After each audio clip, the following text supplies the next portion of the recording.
Don't make long-term plans with short-term people. People are very afraid of disappointing others. Yeah. Meanwhile, the only person you should be afraid of disappointing is yourself.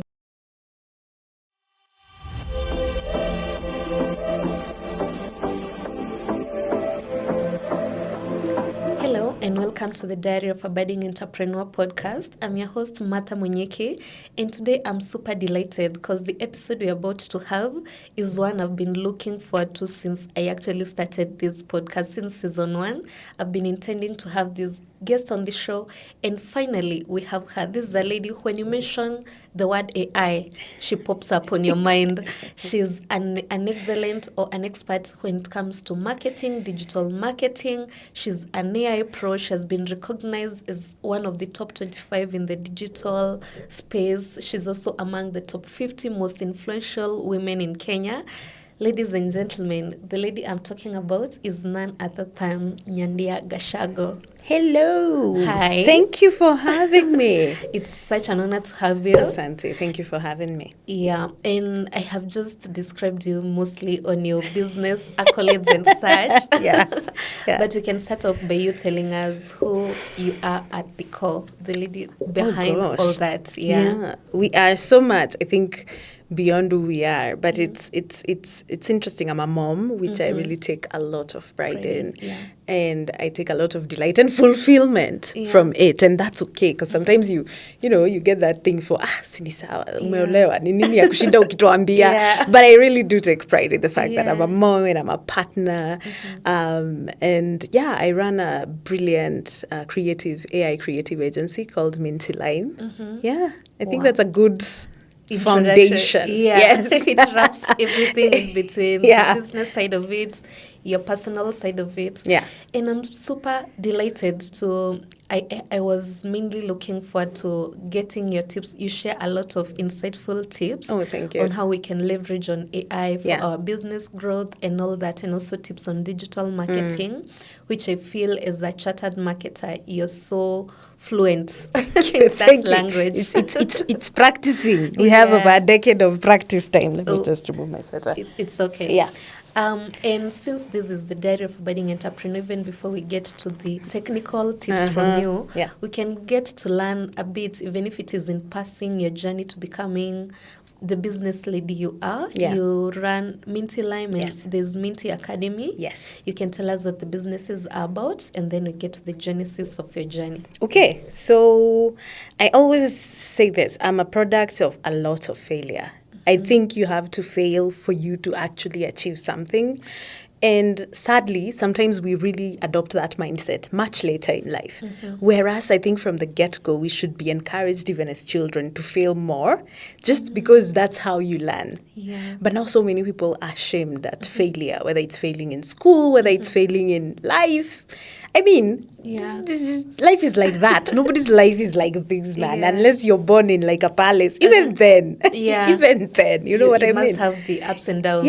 But that is what makes that success, that even aging in itself, it makes it even that much better, because you get to learn and experience a lot of things. So the best thing I say is I'm a product of failure. I do a lot of failure testing in my businesses with people who entrust me with their brands as well.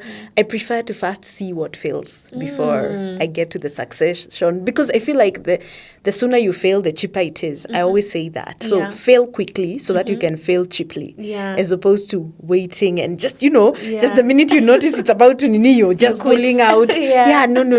Just gonga ukuta. The earlier the better, because then that way you know exactly what's going to happen. So I always say Minty Lime is my 4th startup. I had my first startup when I was in campus. So this is when I was 18, 19. I graduated at 20. So I've graduated at 20? Yeah, I graduated when at 20. When did you join campus? I didn't even have an ID when I joined campus. Really? So I could not go. So I couldn't go to clubs and all those weird things because I had no ID. I had no identification. You must have been a brilliant kid. Or we were just poor and my mom had to take us to school early. Because that was also a thing, Kitambo, where you just take it. Yeah, because it was not Kitambo. Depending on every person's experience, we all have different experiences. But I think as long as your parent could take you to like, what did they call kindergarten? Yeah. You'd just Nursery. be popped in there. Yeah. Mbio. Bora mmefanya potty training. Speedy things. Focus on the business. Yeah, so my mom took us to school very early, my brothers and myself. So as we've always been those people who are in campus and we didn't have IDs at the beginning. So we did like 1 year of campus and then you get to 18, then you start. So we graduated earlier on. Yeah. Yes, so we've experienced life a little bit different than some people. Nowadays, now kids are going to school as young. It's become a common sort of practice. Yeah. Yes, because schools are everywhere. Sika kitambo, where specific schools is where you want to take your kids. So my journey has been very interesting. From one of the most important lessons I've learned is not to make, I always say, don't make long-term plans with short-term people. That is also a lesson that I've learned through the years with short-term people. Yes, because that's one of the biggest, I think, business and life mistakes people make is indecisions of who you're going to be with in the long run. I always say bet on yourself, non-stop, bet on yourself. There's something Viola Davis says a lot that I really, really love. She says, people are very afraid of disappointing others. Meanwhile, the only person you should be afraid of disappointing is yourself. Yeah, disappoint people, if anything. Disappoint people more. Because it means at least you're getting to a point where you're starting, to choose yourself and to do things that you're meant to do. There is very few, maybe, people who we deem successful, who became successful by going with the flow. Most of them always go against the grain. Right? They have their own path. Oh, yeah. So the sooner you realize that, the better. And I pray we don't all wait to get to our 40s to where now we want to start learning this. You know, I feel like lessons in your late 30s, 40s would be more expensive than lessons in your 20s. So 20s are for mistakes. So whenever I see people judging, whether it's celebs or people in business or kids, I'm like, she's 21 or 22 or 25. I'm like, that's exactly what she should be doing. If anything, you arrive in your 30s. That's when you start arriving. That's when you start arriving. Then you start picking in your 40s, 50s. I think we hurry adulting too quickly. Yeah, really something we were talking about even before we started the recording. We hurry adulting too quickly. You're only a child for, they say, 18, 21 years, depending on what you deem childhood is. And then you have 70, 60 years to be an adult. I have a friend of mine called Val. She runs a brand called Africa's Pocket. She's my financial advisor. And she was saying, we stress ourselves, like now, us we're in our early 30s, you're stressed, you don't have tens of millions in savings. She's like, you've been working for less than you've not been working. For sure. So if you think about it, you're 33, 34, you've been working, let's assume you started working at 25. You've been working for less than 10 years. You have like 20, 30 more years to work. The problem is we compare ourselves with the outliers. Yes, and it's terrible. People, and if you look at it from that point of view, then you always feel like you're behind. And that's why from the Bible, the Quran, most religious books, they will always be telling you to go against the grain. Because that is what will either hasten your maturity and your achieving of what you deem success is, as opposed to trying to do what everybody... Conforming, You can use a blueprint. I mean, there's a blueprint in life. Even the Bible itself is a blueprint to tell you how to handle specific situations. But I think going against the grain is the best thing you will ever do for yourself. So that has been my interesting learnings in this thing called business. And there's something you've mentioned which is quite interesting. You've called it the failure testing. Is it failure testing? I do A/B tests. I call them A/B tests. You can tell us in practicality how you've applied it in your own journey and what exactly it is. Like, do you decide to take this thing up with the intention of failing? Or what exactly? Failing quickly and failing cheaply. Because there's someone I saw who said that failure is actually feedback. It is feedback, and it's how you take it. Personally, I don't think I'm doing anything if at least I don't encounter a few hiccups. It's like when you're trying to now transition from employment. Let's say you're employed, because most people don't get out of employment straight into running your own company successfully. Yeah. Most of them, as you're building your company, you'll be like a consultant or something of the sort. Yeah. A big thing that hits people when you're transitioning, say, from work to full-time self-employment is just how many times, if you're a consultant, you clash with the people in those organizations that you're consulting for. Yes. Essentially, as long as a brand has consulted you at the beginning, as you're learning, you're getting your feet, getting your lay of the land, you will face all sorts of oppositions, all sorts of opponents, just because anything that is new that is introduced into a pool that was already settled, it's like a rock. You throw it in water, it will cause a ripple effect. Change resistance. Yes, definitely. And that's actually when you know it's working. Yeah. So I do even just practical examples before I run any campaigns, whether any AI tests, any marketing campaigns, PR campaigns. I do a lot of tests. What is the output going to be like? Even when I shoot out ads, my ads, there's no ad that just has one landing page. If you click on it, it takes you to one place. They normally have 2 variations. So the algorithm is meant to tell me this is going to work better than this. So it shows different people different things to see which one lands better. So that I don't get, maybe my budget was smaller for ads. Nisifike place, $20,000 a month. For ads, and I've still not figured out what people like. What works. Yes. Another thing I think that is important is also testing your market whenever you're getting into business, whenever you're getting into niche markets, for example, even with self-employment. It's important to just see and know and acknowledge that the idea you start with is most probably not the idea that will make you money. So you found your company. You say, so I'm going to be an IT company that does this. But then you've still not gone into the market or tested the market, so you can get feedback.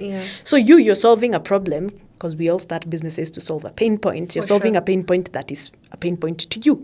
And you're solving it in a way that works for you. But you've not wondered, what if you are not who is the general public? Then the public tells you, no. Out of all these pages of proposals, of presentations you've given us, this is the one problem we actually want you to solve. You're like, no, but I know. I know this is better. They're like, no. My problem is here.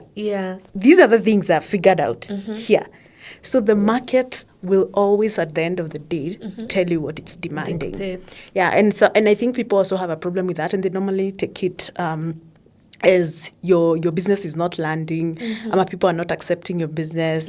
No. It's generally just telling you shift. Kidogo to just tangent. Take a tangent. This is where people want to. And you can never find that out until you test. Try. And you test. You have to test failures. And most people actually struggle with the concept of having run with something for quite some time. And then actually people say that quitting is easy, but it's actually quite hard. It is. Because there's that fallacy of, I've worked for this thing for this long. Abandoning it means I'll have wasted all that time. But there's actually a saying I had that it's better to, if you realize you're headed to the wrong direction, maybe in a train, the earlier you alight, the better. Just tangent. Because even if you continue, at some point you'll just have to go back into maybe even too late. And your thing will always find you. I say this a lot. Your thing will always find you. It's just something in us. I say DNA has memory a lot. You'll essentially be good at what your ancestors were good at. Trying to force issues is what makes things hard in this life. Find what you're good at and go with that. It's like that thing where people say you can follow your passion. I on the other hand say follow the money, then the money leads you to your passion. Because I think in this world that is more practical, because you have bills, you have 6 billion other things that you need to do, you have taxes. They don't care about your damn passion. No. I always say follow the money first. Follow the money. The money, if anything, the passion you think you have when you don't have money is very different from the passion you get when you have money. It's a very interesting thing that I've also seen with creatives in the industry. Wow. It's a very, very dope thing. And I think now we'll even delve deeper. We've touched it a bit, about digital marketing. You've mentioned it when it comes to ads and such. But even before we get to that, let's start off with the AI side of things, which is one of the languages you're totally fluent in. Whenever I see AI, I just say your name, a mention of it. Thank you so much. Yeah. So we can start off quite light. Yeah. By you just doing a general, light explanation of what it actually is and what it means to businesses before we get deeper into the conversation. Okay, so artificial intelligence is a term that was coined decades and decades ago by who we now call the godfather of AI. Essentially, we have implemented artificial intelligence for decades, for very long. Yeah. It's just that now it's easily more accessible and it's chat-based. So you can download an application and tell it what you want it to do. Before it was not like that. Yeah. But as long as you've implemented or we've worked with a computer, you've interacted with artificial intelligence in one form or another in the systems that you've interacted with. If you're in HR, you've for sure encountered it. If you're in tech, you've for sure, and so on and so forth. Even agriculture, if you think about greenhouses and the fact that you can monitor temperature, humidity, and this has been there for decades. That is artificial intelligence at play. It's just that right now it's more popularized. Yeah, it's democratized as well. We all have access to it, and we have access to it in our insane scale. So artificial intelligence, in how I tend to describe it, is just amplified human capability, because anything the machine does is learned, right? And that's why we say garbage in, garbage out. What you give it, it gives back. So it's generally, it's just amplified human intelligence, because it has, the basis is who we are fed by. Yes, it's us who feed it our knowledge. Yes, exactly. Wow. So we can get into how business owners can leverage on AI.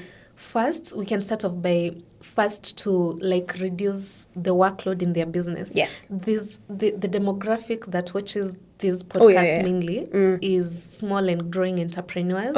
So we find it's people who are yet not in a position to even delegate some of the tasks. So we find that someone is doing everything. CEO, board, your own board, finance. tax people. We definitely should aim to change that. Definitely. But in the meantime, what are some of the roles we can delegate to AI? Okay, so I think anything that you deem repetitive or redundant and I always say sort of quote unquote annoying, you can automate.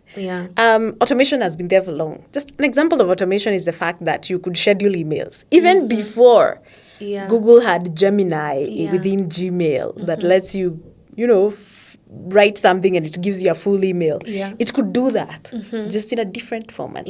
But you could still schedule emails, right? So that's an automation that you've scheduled an email. It should go. You've written your email. You've attached your documents. You've scheduled it to go in the morning. That in itself is an automation of sorts.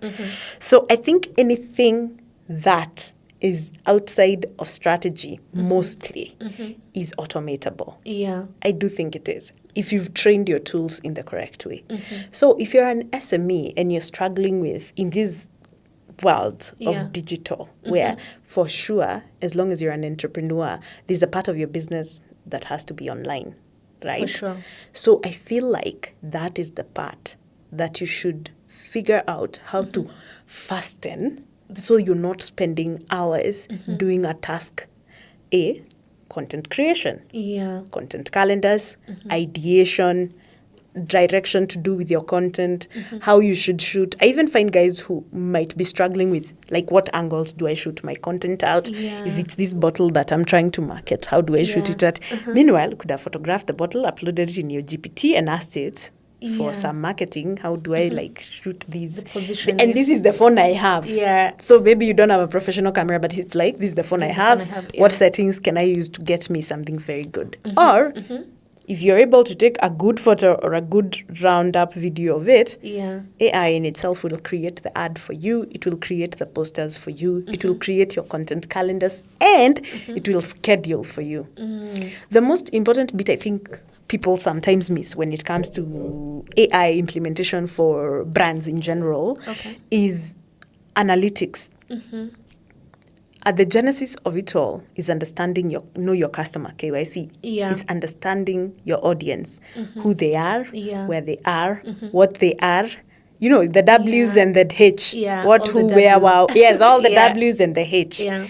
And the most important W for me is the why, because that is what will help you stand out from someone who is doing the same business as you. Yeah. That is why there's 6 million guys who are selling goods in Kamukonji, Yeah. but somehow they're either all making a profit or many of them are still making a profit, and they're selling.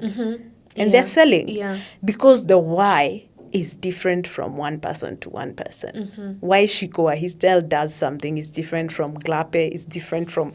It's different. Yeah. And now, the way it is, they speak to different audiences. Yeah. And different types of people. And they appeal to different emotions. If you're not understanding your audience to that depth, that is where also you should use artificial intelligence. Take any data that you have, whether it's WhatsApp messages, whether it's Facebook data, Instagram, Twitter, any platform, feed it on an AI tool and ask it to analyze your audiences, even based on maybe some DMs you've been getting. Yeah. Because then it's going to tell you. The numbers from the analytics. No, even the DMs, because then it will tell you your audience seems to be, even by language, it can tell you your audience seems to be maybe Gen Z within this age group, and they talk like this, and this is how you reach them. Yeah. You see, so it already starts helping you think of your business in a holistic approach, like a marketer, as opposed to just foreseeing the business like an owner. Because at the end of the day, you want to appeal to an audience. Yeah, a specific audience. Oh, yeah. And then the other bit is artificial intelligence. If you give it proper, detailed data, it can do predictive analytics for you based on behavior. So, for example, if anyone has been using AI for the past, say, 1 year. Yeah. GPT came out in 2022, end of 2022, I think. Yeah. If anyone has been using it religiously and correctly for 2 years, it should by now have understood your business. Yeah. Especially if you've linked your businesses or your pages or your websites. It has data. Yeah. It should be able, with your prompting it, give you a predictive analytics of what your business should look like in the next couple of months.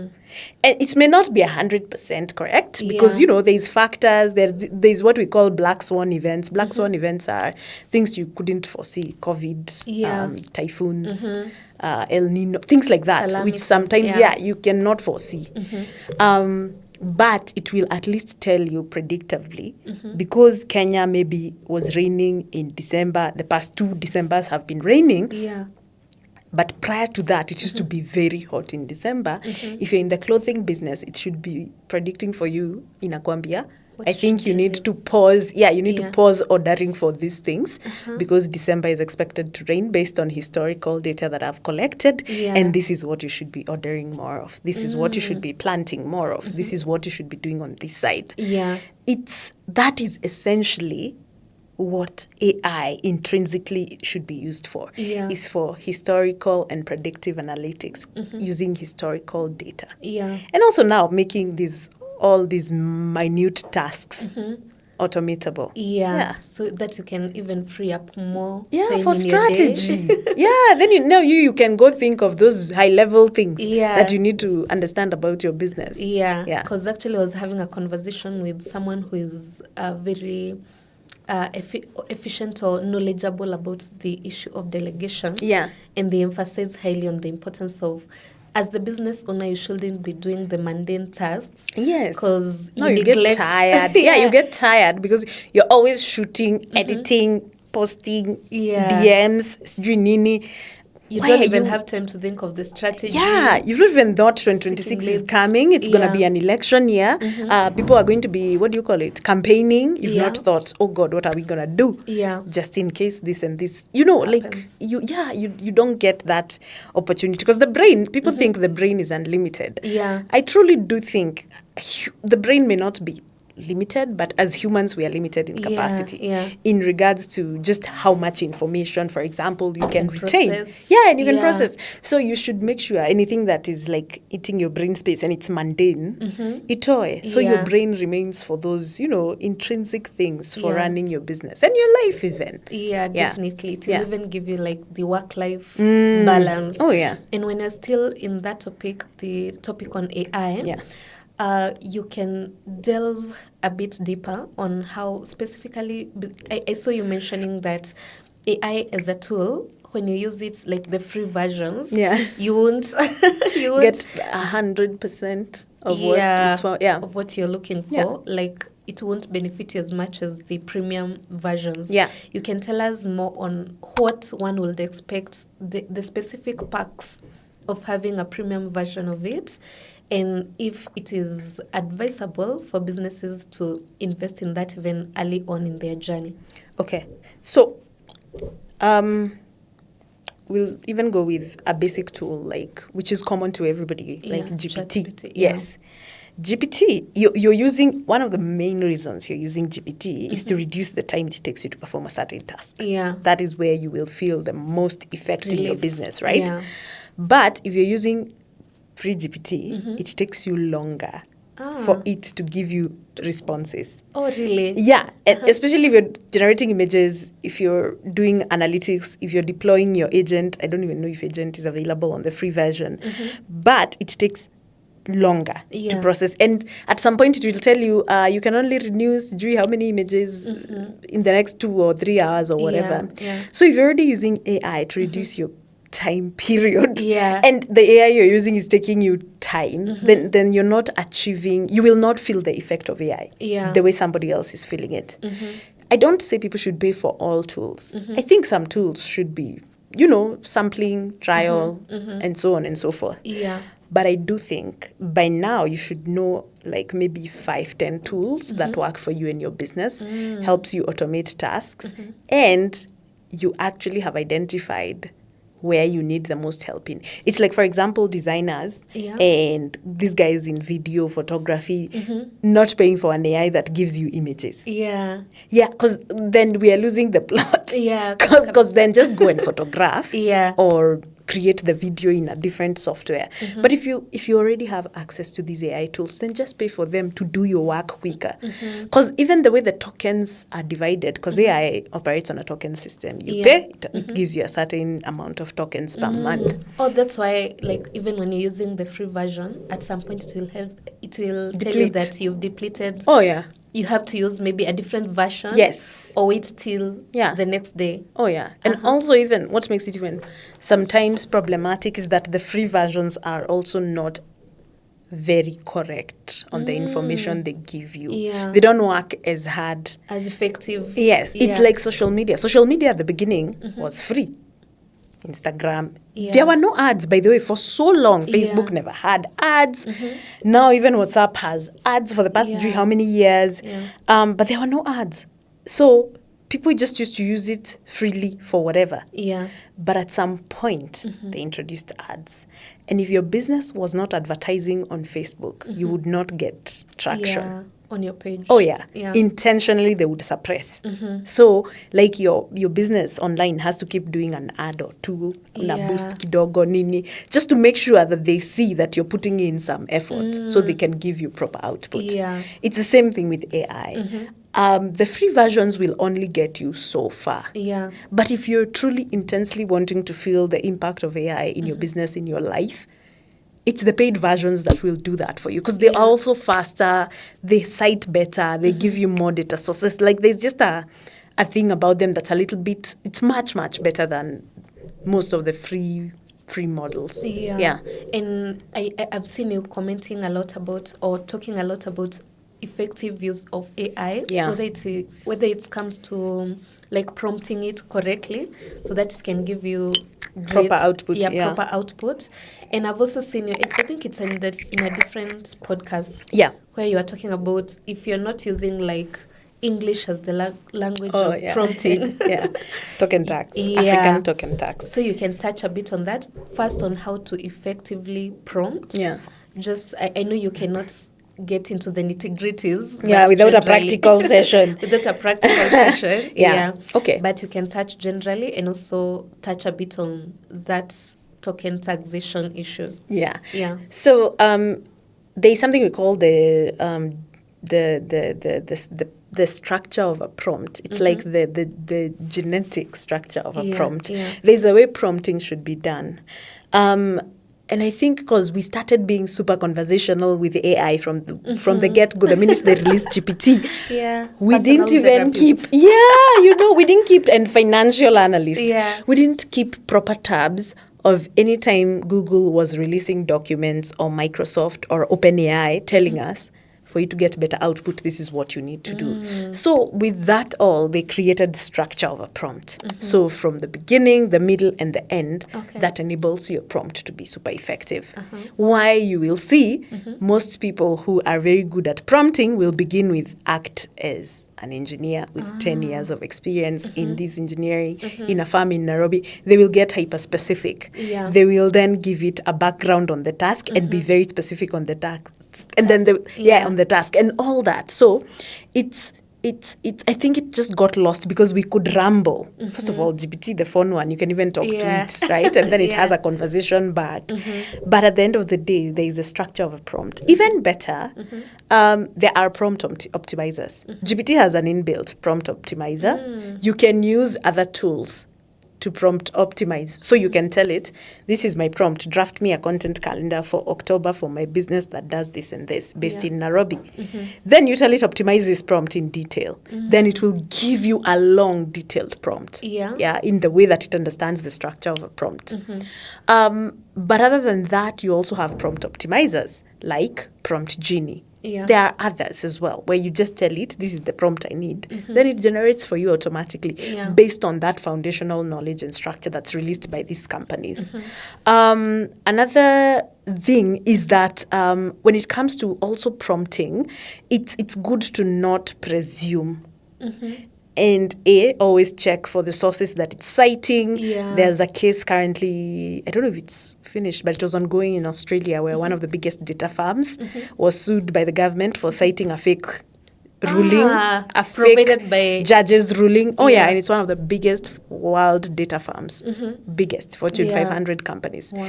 So you have to check those sources with AI. and verify. Yes, and the smartest thing I always tell guys is, for example, if my foundational knowledge is marketing, and that is what foundationally I'm using AI for, Yeah. if I can give you, see that place that tells you add files Yeah. and edit instructions. First of all, give your AI instructions. Tell it, I don't want emojis. I don't want the way you structure things. Hyphens. I don't want those hyphens, long hyphen, Yeah. M dashes, ninim. I don't want you to use those weird words that everybody can tell this is a GPT thing. Yeah. You add instructions and then you add files. Like I have this folder that I have in my GPT that is called marketing. So what I've done is I've uploaded every single book and notes we've ever done in CIM. Then it uses that as its knowledge base. Wow. So instead of first going to the World Wide Web and Yeah. searching 3 million things, it goes to this knowledge The base. foundational Yes, because this knowledge base is based on decades and decades of books Research. and research Yeah. written by the gods of advertising, marketing, and everything. Yeah. So it's going to cite that as the source immediately. So that gives me a near 100% correct Clarity. solution. Yes, Yeah. at any given point. Then now we move into what we call token tax. Token tax is not a real tax. It's a term, we just call it token tax Yeah. because the foundational knowledge Yeah. of AI, it's gotten way better. Yeah. But if you can remember Kitambo, you couldn't even tell it to create an African model. It looked, I don't know how, Yeah, for so long. Caucasian. Yeah, Yeah. they're so, a lot of these AI tools are so biased. They have a lot of ethical biases. And not even just with, say, how Africans look or talk Yeah. and all those things, and our hair, it can't get our hair correctly or our features. Yeah. It's also sexist. So it was so interesting. There's a study, because I teach a class at CIM for AI in marketing and at Minty Academy, where we were going through one of the biggest 5 companies in the world, the biggest, Yeah. where it was so biased when it comes to jobs. So, like for example, when any of these big brands are releasing jobs, Yeah. it would show the ad for the most senior jobs to men 100 Really? times more than to women. So Wow. if there's like one of these insane jobs where you're getting 100,000 USD and above per Yeah, month, yeah. it would show to men over 100 times more that ad Than women. than women. Yet, please note, this is not even gender-specific job. It's not like Yeah. they're asking, you must be a man. No. Just a Just a generic senior- senior executive position. Yeah. So you can imagine. So the bias, a lot of tools had bias in them. Because of where they're made from. Of course, people Yeah. will be inclined to what they know, what they deem is correct, Yeah. right? So it does not work for most of us Africans. Yeah. So it's important to also check, even in your prompting, for and the output it gives you for ethical bias and ethical issues. Yeah. Now, what we call tax, Yeah. token tax, is essentially because of how these large language models are made. Most of them are made in English. Even the code is in a very specific way. It's just in the past 2 years where people have started creating native language AI tools. So you'll find African AI tools that understand 20, 30 of our languages.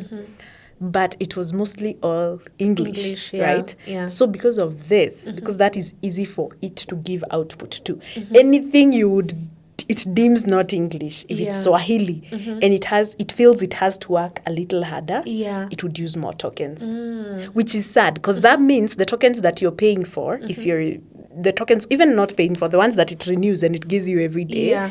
will be used faster. Would be depleted faster Yeah, compared to than if you someone were who's just talking in English. Yeah. Yeah, Wow. and it's those two small hidden costs, and that is why we keep saying let's build more of our tools. And people have built a lot of tools. Yeah. It's just that now they're not as public. Of course, it's the open AIs. Of course, because also you can imagine the cost of Yeah. operating and running and marketing Definitely. an AI tool. Yeah, Definitely. Yeah. Wow. And you've mentioned in passing that businesses, someone who's serious about leveraging on AI to grow their business, they should have identified at least like 5 tools Yeah. they can use for their business. Yeah. You can tell us, still in passing, some of the tools you'd recommend for businesses. Yeah. They can be general, depending on because different businesses Yeah. operate differently. Yeah, they have But some of different the needs. core tools you feel every business owner should be using. So, if you think about it in terms of the structure of business, there's departments that are key to a business. There's Yeah. marketing, sales. There's marketing, there's sales, Finance. finance, HR. Customer service. Or it's still in CX is part marketing. of marketing and Yeah. or sales. Yeah. And then you have procurement because of suppliers, Yeah. anything that affects your business environment. So we normally say the threats of new entrants. There's 5 items that affect a business Businesses. environment. Yeah. So if you operate on that, it will now go back into very specific departments: finance, IT, marketing, sales, Yeah. HR, and procurement. Mostly Yeah. those are what is key. And then now Yeah. you'll go to now The the specifics. CEO, parent, Yeah. Nini, that then drives all this. Yeah. So that tells you there are very specific tools that you can use for this. One of the brilliant tools that I just don't know why it's still a little complex, but I think it's also why the Zohos and the Odus and all ERP Next are big, is because Yeah. you can have these ERPs, enterprise systems, that manage departments as a whole. And now they're becoming embedded with AI. Yeah. So you don't need, and that's why vibe coders are thriving, because they are vibe coding ERP systems from the get-go. Yeah. So you're vibe coding your website, and it's an entire system that can manage HR staff, it can manage finance, Yeah. it even has an API, a KRA. So you don't need to do much. It's one prompt and sure, Yeah. the entire organization is streamlined. But then, of course, you have to think of, what if you don't have all that as a facet? Yeah. So basics, at least you have a website. Yeah, you'll need a website, you'll need social media, some sort of marketing, sales, a bit of finance know-how, just the general stuff. Yeah. So how then do you manage all these data? Hey, I know people like to pay for GPT. Yeah. Meanwhile, there's a tool called Perplexity by Cloud. Perplexity. Yes, there's Perplexity and there's Cloud. There's a tool called Perplexity. and or cloud, where you pay one subscription and you access Gemini, GPT, Grok. So you access those facets under one, as opposed to just paying for GPT, which is which is one, right? Yeah. Oh yeah. So it will have several GPTs, because when you're in GPT, you can see GPTs, Different you can see versions. the image, Canva link, Yeah.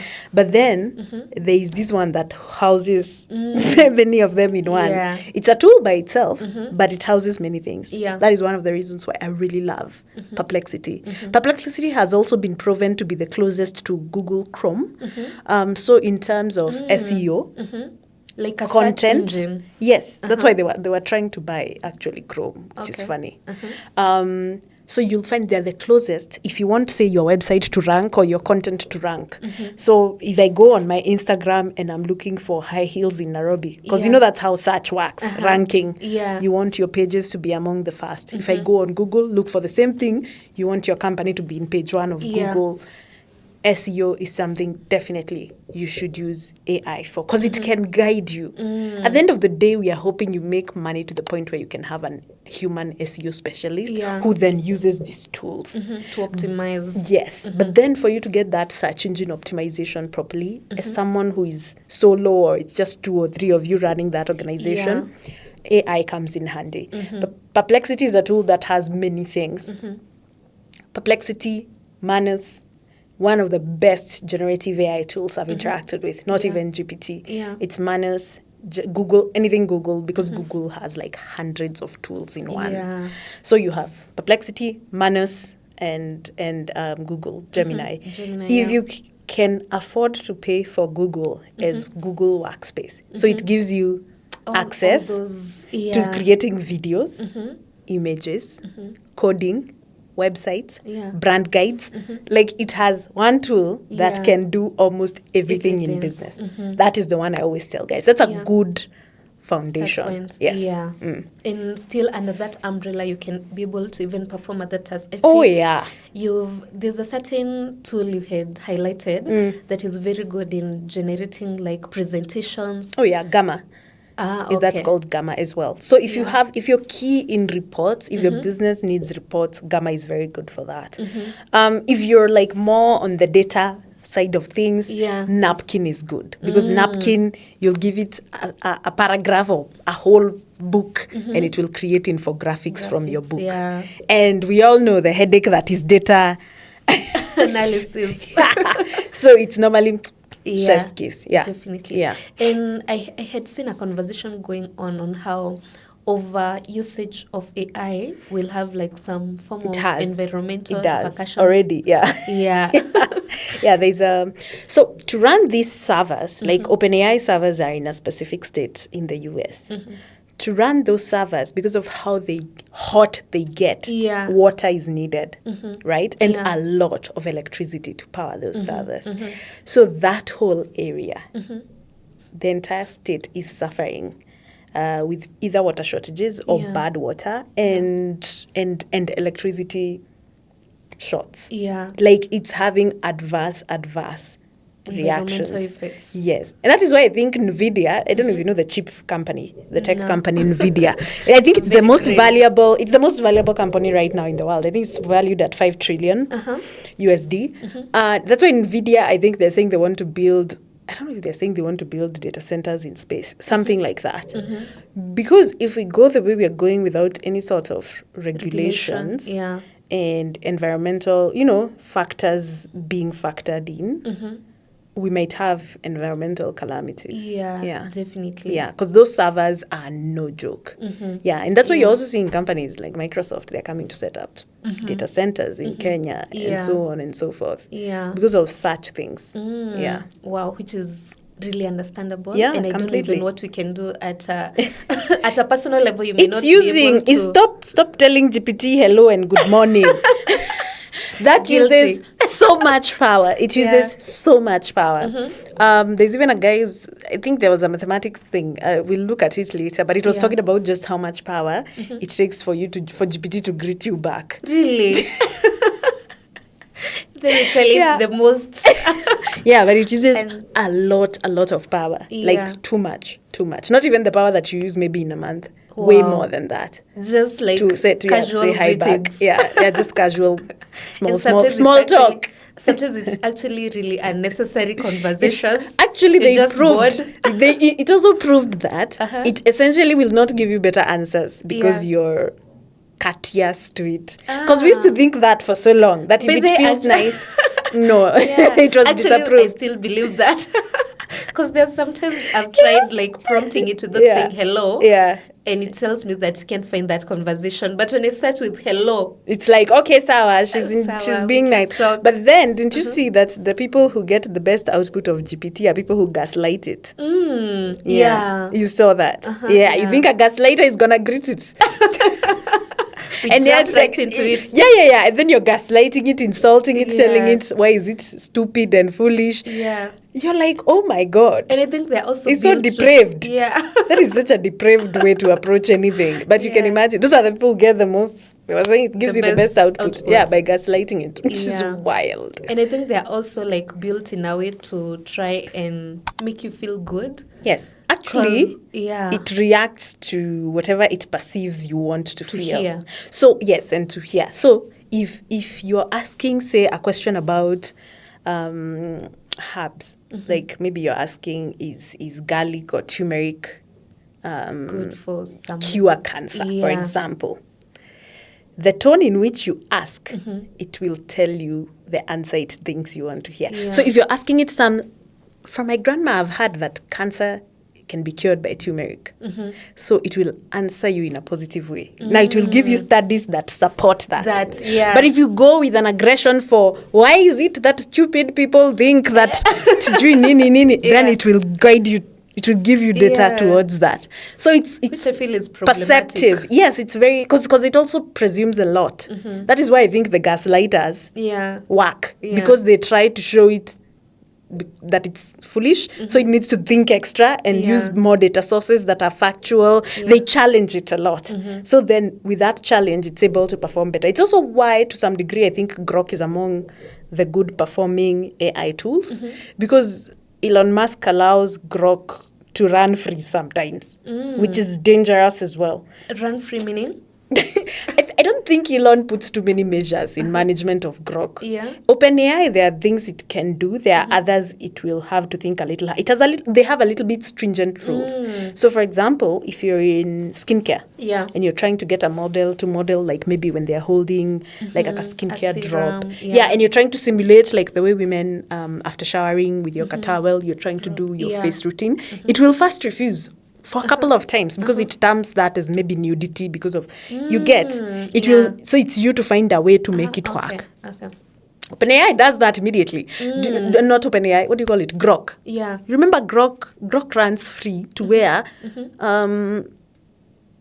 misogynists were asking it to undress women Wow. online. Yeah, and it did.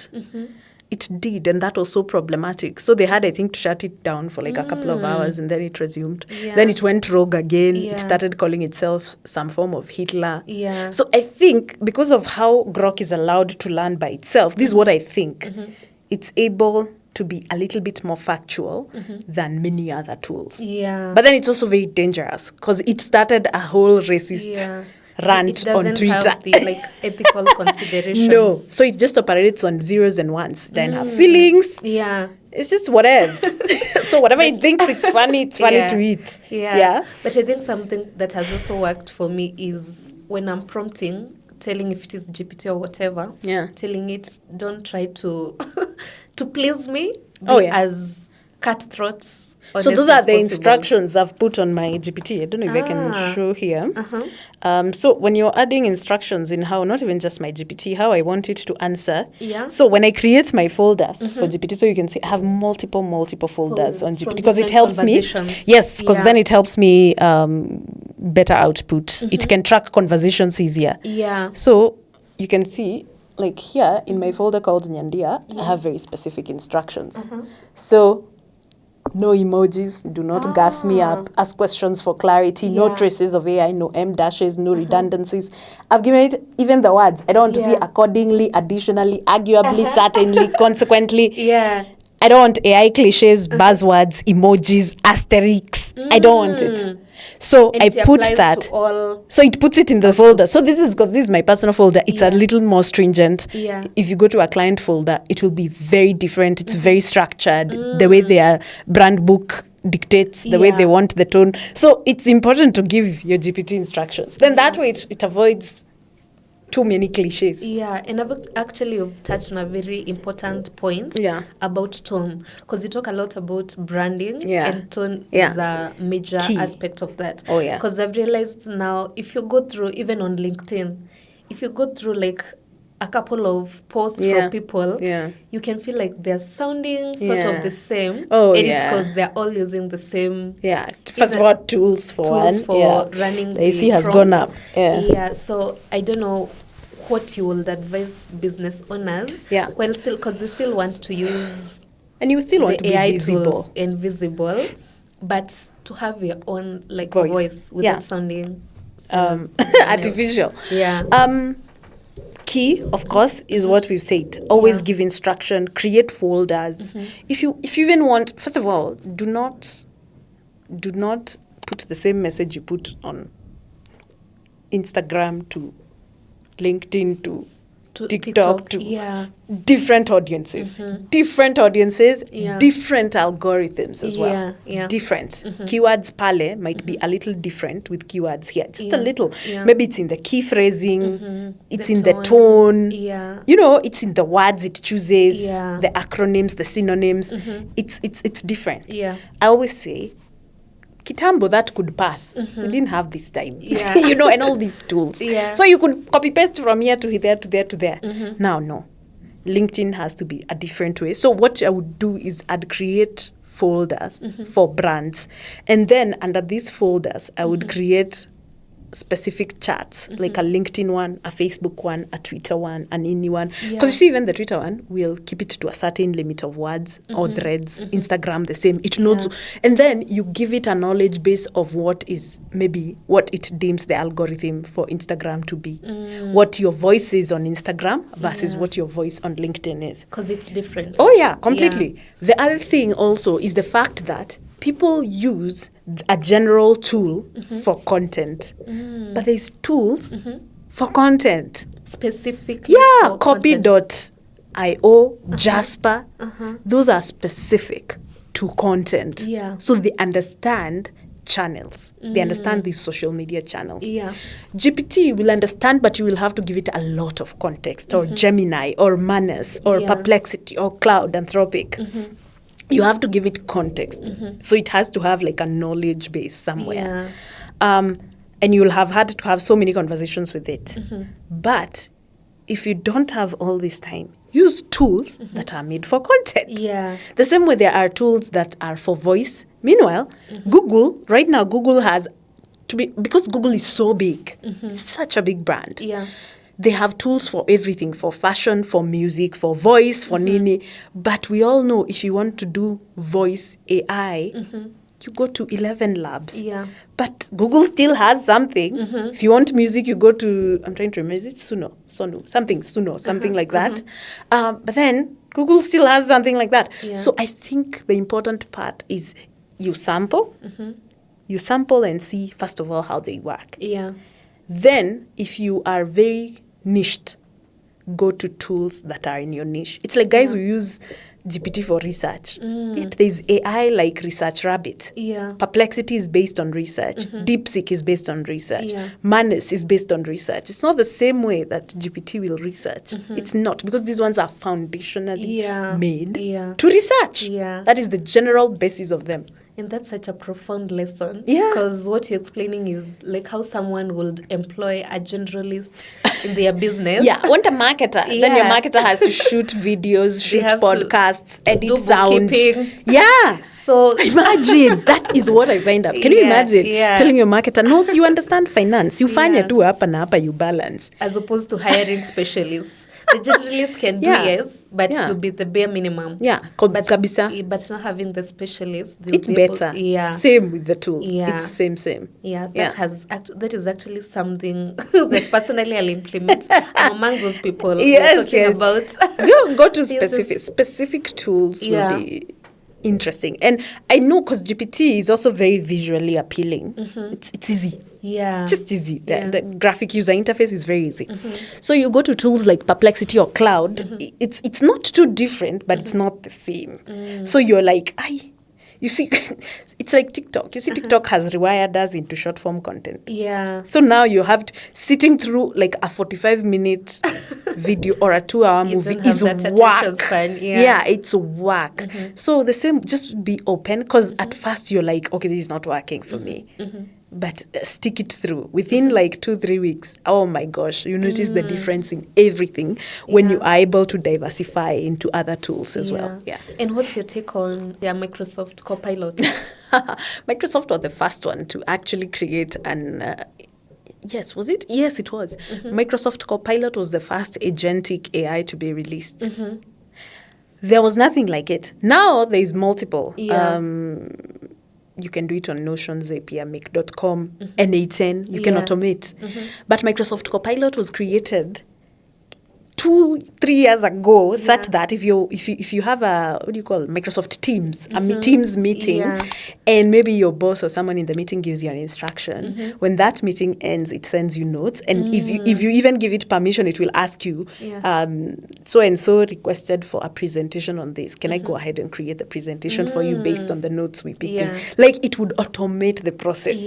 That was the first time I think that was done. And that's why it was so mind-blowing. It was so mind-blowing.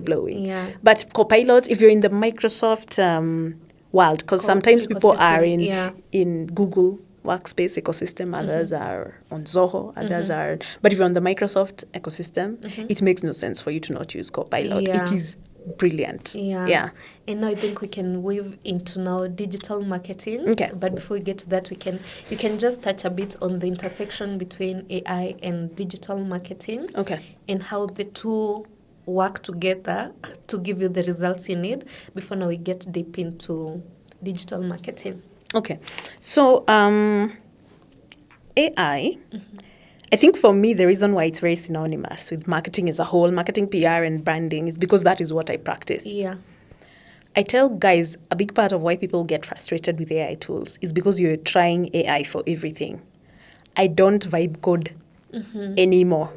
So I have no interest in vibe. I will tell you what is an app for this just because I'm curious enough to try it, but I'm not someone who will go try vibe code websites and systems and everything. I have people in my teams who now go do things like that because that's their speciality.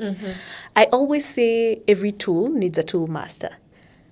There were agricultural revolutions, industrial revolution. We are in a revolution right now. Some people are calling it the third industrial revolution. The same way we had the second one where you had the computers. And computers were introduced in school and teachers were so opposed. No, you cannot use them. It's making work easy. It's like when calculators came, meanwhile, maybe as we used logbooks, then everybody's like, no, it's going to make them lazy. Logbooks are matter than in it. You used to count with. Can you imagine? Some to pebbles. Yeah, can you imagine? But now things have changed and you have to change with the times. If you're not afraid of a calculator, of a computer, there's no reason why you should be afraid of AI. Of course, it does have its risks. Definitely. I think anything that is new, that is coming to quote-unquote simplify, but it also brings its own complexities, does that. But the best thing you can do for yourself is understand tools within your niche. If you're a content creator, understand tools in that. If you're a marketer, understand tools in that, and just a little bit more extra, because marketing, we cover a lot of facets. If you're in finance, understand your tools in that. If you're, so that makes it much easier for you to understand artificial intelligence. The thing that is happening is everybody is wanting to understand tools that are seemingly fun, because marketers, we use those fun tools. We are creating the videos in advertising, the posters, the voice, the music, all these things that are creative. Let me call it the creative industry, AI tools. That is what everybody's trying to tap into. And that's why a lot of people are finding them so frustrating. Because you're a finance guy, you're a CPA. What do you need Google View for? For movies. Like, no. You don't have any business. You need do that because you want to have fun and it's interesting. But your genesis should be finance tools. There's hundreds of finance AI tools. Hundreds. OpenAI actually, I think, are about to launch one because they hired like top financial analysts. They poached like 100 top financial analysts in the world to simulate something. So it's very interesting. So that is the first bit. So a lot of the tools I play with, I always like to try new tools, but I pay for and work with tools that grow businesses and brands. Yeah. So that is why for me the intersection of AI and 'Cause that's your marketing is specialty. easy. Yes. Yeah. But I promise you there's like some finance buddy out here who is killing it with Cloud Anthropic and 6 million other finance tools. Yeah. Because that's their job. That is where they master the tools. Yeah. But what people are forgetting is the need for a financial, say, background if you want to play with financial tools. And that also is why most people are not utilizing tools maximally, because you're playing with tools that you don't understand the background You don't of. have the background information. Yeah, it's like The now. basic. Yeah, an illustrator, a graphic in an illustrator, or these guys who do 3D modeling. Yeah. You're using a 3D modeling tool without a foundational knowledge, even a small course. 3D modeling. You'll find understand it. even the jargon. It's like coding. Actually, most vibe coders are people who have some sort, the ones I've experienced, are people who have some sort of background in coding. Because then they're able to understand this so much easier. Yeah, They know how to declare variables and all these other things. For sure. But sasa, wewe ukikuja hapa nikwambia how you can code a website, you're like, that's a lot of work. Essentially, you can go online and learn, but I think the genesis has to be from what you like and what you do. Because then it becomes just part of your team, your AI tools. Yeah. So then, the important thing of why my tools can be applied by everyone, the tools that I work with, is because everybody either works in a brand or works with their brand or are a brand. So at some point, you will need marketing, comms, PR at any given point. Yeah, You'll those need, are actually the heart of any business. yeah, whether you're a politician, Yeah. whether you work in Kamukonji, whether you Basically anything. You need to Yeah. understand how to brand yourself, how to communicate, how to sell yourself, Yeah. understanding your audience. So that's why the tools that I use, I think anybody should, with a little bit of training, understand them. Creating ads. If you're a brand who is not able to create ads because you cannot, have all this equipment and rent it and have someone shoot your ads because you're not there yet. The money you're having for your business is literally to try and for stock. Yeah. You know what I mean? It's for stock. It's for sustenance. Usikose sijui nini. Usikose lights. Usikose rent. Usikose transport. So that's where tools that we use come in hand. And that's why there is always that phase. The first phase, even when I teach free tools, and then I slowly introduce you to paid tools, to now the high-end ones. Because at least you'll understand the basics here. So to transfer this to now something that is super posh is different. It's different. Sure. So in branding, in comms, Google recently introduced a tool called Pomeli. It's not available in Kenya. If you use one of those VPNs, there's a way you can access it. When you hide your IP. Yeah, the same way Sora, you can access Sora, the GPT video one, but in actuality, it's not here yet. Pomeli, all you're doing is literally even like describing your brand. If you have a logo, you upload it. It creates a branding kit for you. It shows you what your posters would look like. It shows you typography. Yes, everything. A logo that is similar to that because you have to have a primary, secondary tone of your business. It helps you create your brand. And I think that is necessary. Canva, last week, is it when they had the Canva event? Was it last week? Canva World Tour. Yeah, it was last week. I released that carousel. I forgot it actually. I created it last week. I forgot to release it. Canva World Tour. I released it juicy. Canva has also introduced a branding kit. Before, you could, of course, upload your branding. The palette. Yeah, everything. And then you just click and apply. Now it's even helping you further. If there is like a poster you like, all you do is, you don't even need to edit color. All you do is click the brand and it immediately changes to your branding typography, color, everything. Adds your logos. Because your identity is what will now create even the tone of your brand. There are brands that are meant to be aggressive, by the way. I think sometimes people forget that. Think of Red Bull. Red Bull is a loud brand.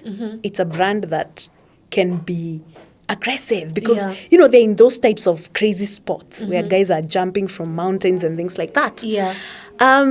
Brands like Liquid Water, which essentially is water, Liquid Death, which is essentially water. Yeah. But because of how the branding is, you can tell there's a little bit of hardcoreness and in the brand. Yeah. So just from that genesis, you having the fact that AI can help you build a brand guide, a brand Bible. Yeah. That is a brand Bible that then you can apply into video tools, image creation tools. Yeah. You can simulate what your merchandise can look like.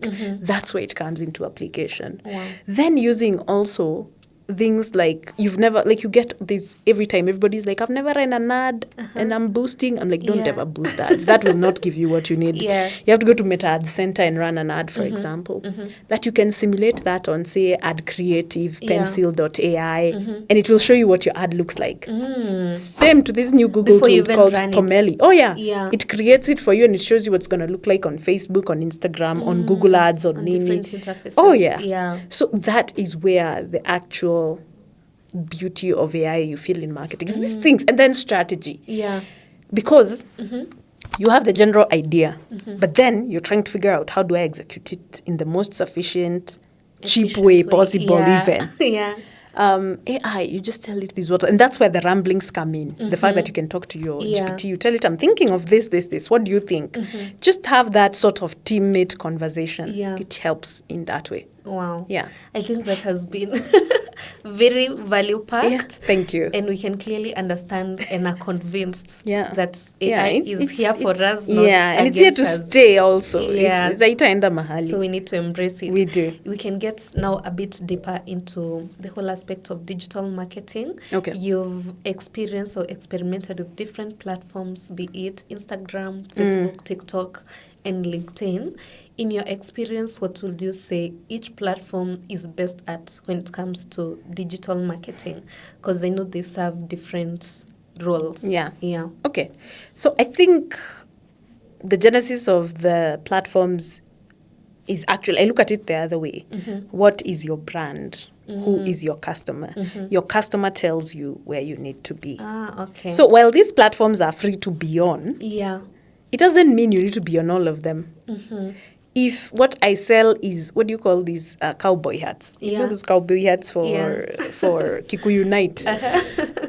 If that is my business, what then am I doing trying to advertise? Or even LinkedIn is fine because of CEOs. Oh, yeah. People. But why am I, like, for example, pushing all my efforts on TikTok? And maybe one of my cowboy hats, because apparently I hear they're quite expensive, based on the type of leather. No, they're real, like, leather ones. Yeah. Like, they're very expensive, tens or hundreds of thousands. It's like guitars. What am I doing? Selling, say, a 250,000 bob guitar. All my efforts are just on TikTok, let's say. TikTok or LinkedIn or Nini. You need to find who your customer is. Of course, people are everywhere. Yeah. But you need to be where your people are.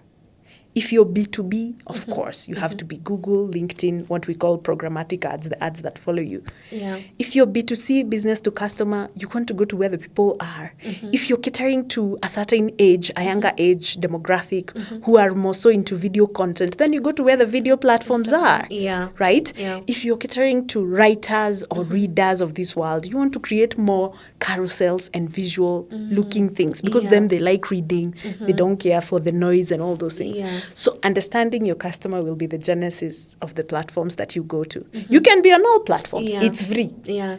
So what we do is that we classify media into paid media, earned media, and we say paid, owned, and earned media. So Differentiate between the three. paid media, ads, search, Nini. Yeah. owned media, page ni yako, website ni yako, Instagram yangu. Yeah. Earned media, blogs. Nini, people who are writing about you, you're on the press, you're doing this, and you've earned it. People are talking about you. Yeah. So paid, owned, and earned. If you look at it then holistically from that point of view and from your customer journey, it will tell you where you need to be and at what point of the customer journey you need to be there. Yeah. Because if people don't know your company, at all. Yeah. Why are you running LinkedIn ads, for example? Maybe you're a B2C business, not even heavily B2B, but you've not even built the groundwork, the foundational work for people to know your brands. Yeah. And that's why one of the main things people do when they're trying to introduce even things like home goods in Kenyan markets is go to an influencer. Because I just need people to know I exist. Awareness. Yeah, just awareness too. Yeah. The problem is people who go to influencers who are awareness-based, hoping for conversions. And then get frustrated. They don't work. They're fake. Ni pesa tu. No, you went to a top of the funnel influencer for a bottom of the funnel work where you need conversions. Yeah. So you need to also classify like that. Like business is so intricate. And I hope nobody gets frustrated when they hear all these things and they're like, oh my God, where will I ever learn all this? Yeah. It's also learned through time. Yeah, and on the job. Yes, and I also tell people, I've ran my brand I've been marketing for 12, 13 years. So it's years. Yeah. Yes. So I also say have grace to learn. And that's why failure is very, very important. And that is why some of the most successful cultures are cultures that are centered on embracing people when they fail. Because people are able to get out of that fix very quick. Yeah. Meanwhile, wewe ukikoniwa downtown once, the depression you get into, hadi you're like, sitawahi uza viatu tena, ever. Nijikute. You're like, no. It's building a culture where failure is acceptable and it's normalized. Yeah, and it's actually something my dad, God rest his soul, used to tell me. Whenever you get, like, you hit a roadblock, ama you get any sort of failure, unaicount, it's like you've paid school fees. Yes. Some utaenda Harvard. Others kindergarten. Yeah. But count it as it's still a thing. Yes, you've paid school fees. Because some things you can't even learn from other people's experiences. Yeah, we can sit here and teach and teach. It will be just theory, but until you go through it. So where you think you can avoid it, where you can use tools to help you manage, then use it. Yeah. And then maybe you can recall a conversation you had and you're like, but hapa alisema tukifanya hivi, this might not happen. Yeah. But at the end of the day, try something. Try and fail. It's fine. Yeah. I always say, the sooner you fail, the cheaper it is. Yeah, definitely. You keep because even the postponing failure. Postponing failure is very costly. Yeah. So try ASAP. Yeah. So even your business peaks when you still have energy. So usingoje that you're starting your business in your which is not bad, in your late 40s, early 50s. Then you don't even get to do the shenanigans and that you would have wanted to do. And there's too much. You have kids, you have a family, there's so much at stake. Failure is even scarier and more expensive. Yeah. So, definitely. Fail early. And you've touched something very important, understanding the customer journey. Yes. Because it weaves into how even you're going to do the marketing, how you're going to position your business. You can explain to us in a nutshell how the customer journey looks like generically. Yeah. Because I know it may be different also for different businesses. But just a general. Okay, so a customer journey is very, it's very interesting. Like we say, it's just waves, right? Yeah. So on your wave, there is online. I like classifying them, and this is what I've seen most businesses also are adopting is online and offline, because we're in an era of integrated media. Yeah. I know we are heavy on digital. It's what is, first of all, very affordable. You can't compare digital to like a billboard or TV or, it's very affordable. Yeah. Yes. But then people who are actually managing to land big things are the guys who are doing integrated media. There's a reason why the Safaricoms, the Samsungs, the Apples, they still do billboards, influencers, TV, radio. Yeah. There's a reason why. Yeah. In as much as 70%, 60% of their budgets on. If you didn't know something, they know something. Yeah. Otherwise, the Coca-Colas, the Ninis, they would not be spending on bill. They would just stick to digital. But we're in an era where you need to marry the two somehow to your best capacity where you can. So down that entire facet of online and offline, then you have what we call a customer journey. Awareness, consideration, conversion, post-purchase, and loyalty advocacy, where now your customer becomes even a fan to where they even go and advocate for you, because that's how brilliant their experience, the product, the service was. Yeah. So in awareness is where people now just get to know about your brand. problem is, and this is what I was talking about it just the other day, people are pushing ads or they're pushing a business telling people to buy when we don't even know your company exists. You're just getting to know about Yeah, I'm like, who? What? Then I'm finding on top of Christmas items, you're also selling forks and land. Confused. And then I'm like, okay, that's a lot in one facet. Yeah. But you want people to first know your brand. Then they need to consider. What makes you consider to purchase from someone?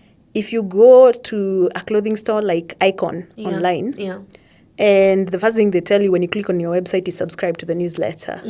Once you subscribe, this is mainly with beauty, fashion brands, even Baki Beauty, all them, they do this. They send you, once you put your email, they send you a 10% off. That is called consideration because they're trying to push you to then convert. Activate your discount. Another thing that makes people now consider to buy from you is a comparison of why you versus others. Our fabric is nini. This Pricing. Pricing, everything they consider. Another thing that makes people consider, which is interesting, is founder stories. Yes, because you then start to appeal to an emotion. You can appeal to the 5 emotions or more. I'm sure there's like tons of emotions. But consideration is based on an appeal of emotion. So your discount appeals to a certain emotion. Your founder story appeals to a certain emotion. You comparing us versus them to tell people why yours is better appeals to a certain emotion. It's in how you communicate that. Then, whatever you've done in your consideration, one of these tactics leads to a conversion. So people purchase. But then what happens after purchase? There's a reason why people purchase. And immediately they also get either a text. You've seen this with Java at Cafe Nini. You get a text or you get an email immediately. Asking you for a review. And they're like, by the way, even if it's a bad review, it's fine. Or immediately they tell you the second time you come, we're also going to give you a bigger discount. Or even just a thank you heartfelt thing. That then makes you feel, again, appeals to an emotion. You're like, oh my God, they're so nice. They treated me so well. They gave me freebies. Nini. So for sure. You. So you're like, retention. So you retain the customer. That moves from conversion to retention. Yes, to retention. So now you've retained. So I know ikiisha nakuja kwako. Ama when the next fashion drops come up, I'm going to be there. Yes, I'll be there. You send referrals. Oh, yeah. And then now, if you still communicate with me in some sort, like you ask me, Sawa, like there's a brand called, is it Shopmati, which is really bad with comms, but once you purchase, the founder sends you an email and she asks you, please tell me how it's a bra shop. I knew them when they were a bra shop. I think now they've diversified. How are the bras for you? And it's a founder's note. It's not a general email. It's like a typed one from the founder. Give me your honest review. Tell me how it feels. How was the fabric? How was the experience? That, oh my God, that will quickly turn people into advocates. They'll be like, gosh, the experience I got and all I spent was like 2K. I'm like, that was amazing. So now I'll be out there. Anybody will be like, where do people buy nice bras? ASAP. I'm like, Uko. Top of head. Yes, top of head. So that is a customer journey. You need to understand it, especially in this era where they're automating ads. Because now ads in the next couple of months, Meta, Google, they'll be automated 90% minimum, where you don't now choose too many applications on audiences where they decide for you. So it's on you making sure you have an ad for all these parts of the customer journey, because the algorithm can easily tell on Nyandia's phone, I have served an awareness ad. So now I can do a consideration one, as opposed to showing me a conversion ad when I've not even seen an awareness ad. So that's when we say KYC, know your customer, those are some of the intricacies that you have to understand about your customer. And I feel that is very important even before one dives into marketing. Because you could have the best message, but you're communicating to the wrong audience. To the wrong audience. They don't even know what you're talking about. It's not even a need. It's like selling. One of the most fun things also, Amazon has a very, very crazy AI tool for anyone who's ever shopped anything at Amazon or an Amazon affiliated program. So if you've ever been pregnant or have kids, you've used a pregnancy app. Amazon is connected to several pregnancy apps. So Amazon sends you ads, specific ads for specific months Stage of your child, either of the pregnancy, and it continues to track that's your brilliant. child. Yeah. So even when your child is about to get into school, they serve you ads for bags, Toys. for books. Wow. Because they have tracked. Like, you do not leave the sales pipeline ever. Yeah. They just track your usability. They track your journeys. Have you gotten more children? Have you done this? Yeah. And so now their AI tools are able to discern what you need when. And at what point? That's so amazing. Brilliant. It's amazing. Brilliant. It's brilliant. There's also one of the most fun brands. There's a dog feed brand. It's an American brand. Even after, I think the most it's impactful thing that I learned from the brand was, if you lose your pet, it's a pet food brand. If you lose your pet, and they notice maybe you've gone missing from the website, you've not ordered. It's normally, you subscribe once, then they send you monthly food for your pet. Yeah. If they notice there's been no communication and they find out maybe you lost your pet, they're able to get this data. They actually immediately ask you if they can donate. They continue giving you food for a year plus for your pet that you can donate to either an animal shelter or to a friend. Like, they do all these things. And when you get a new pet, they'll give you, I think, food for like 1 year for free for your pet. Wow. So it's a subscription service. So people continue to pay for these subscription services. Because you can imagine who's giving you a free. Because they appeal. People take pets seriously. Yeah, they appeal to all your emotions. They're so amazing. I think people enter that pipeline, they don't ever leave it. Wow. Because of that sort of emotion. Wow. They even take care of you when your pet gets pregnant, has kiddies. It's so amazing. The thoughtfulness they put into their customer journey mapping. It's amazing. Wow. And we can actually just go back a bit to the AI conversation. I've just remembered something. Okay. I saw someone recommending how you can optimize your search. I don't know if it is on Google or SEO. Quite green in this stuff. It's okay. Such that because you see now people have geared more towards using searching on AI instead generative of Google. Such that when someone even searches maybe on ChatGPT or any other AI tool, your brand pops up. How can one achieve that? Okay. So some people call it LLMO, large language model optimization. It's AI optimization. So there are people who work it backwards. The most fun way I've seen is a piece of code that you can generate. That's what we do. We generate a piece of code that can only be read by an AI tool, and then we put it in the back end of all our websites. So it ranks almost automatically. The smartest way is for you to go to an AI, any such AI tool, and ask it to refer. Let's say you're a dentist in Nairobi or in Lavington. Even you ask it who are the best dentists. Give me top 20 dentists in Nairobi. If you're not on that list, then you ask it. Isn't Nani Dr. Tutututu also a dentist based in this? Then you ask it, why are they not ranking? They give it. What can they do to rank? And then you do this on multiple engines. It will tell you how to work backwards to make sure. It's also prompting it to know that there is a Dr. So-and-so who is also in Lavington, who is, and then you can flower it. She's brilliant. She does this with kids. Oh my goodness, you've never met anyone like her. So I've seen people who also now work backwards like that. And if anything, it's very educational because it's like a free class. So it's, I've seen guys do that. That's brilliant. It's so funny. It's so hilarious. As you talk about these things, I feel like you're just a walking encyclopedia. I read a lot. Oh my God. Even my husband complains, like, you're always in school. I'm like, gosh. But it's admirable. Like, thank you. You have so much knowledge. Thank you. And actually practical tips, not just theoretical information for the sake of it. I feel like people can derive so many insights from this episode that they can apply to their businesses. Definitely. Personally, I've already identified some of them, especially that last one. I'm going to gaslight it. Why is Martha not among the top 3 podcasts? Also, you're like top 3 podcasts in East Africa.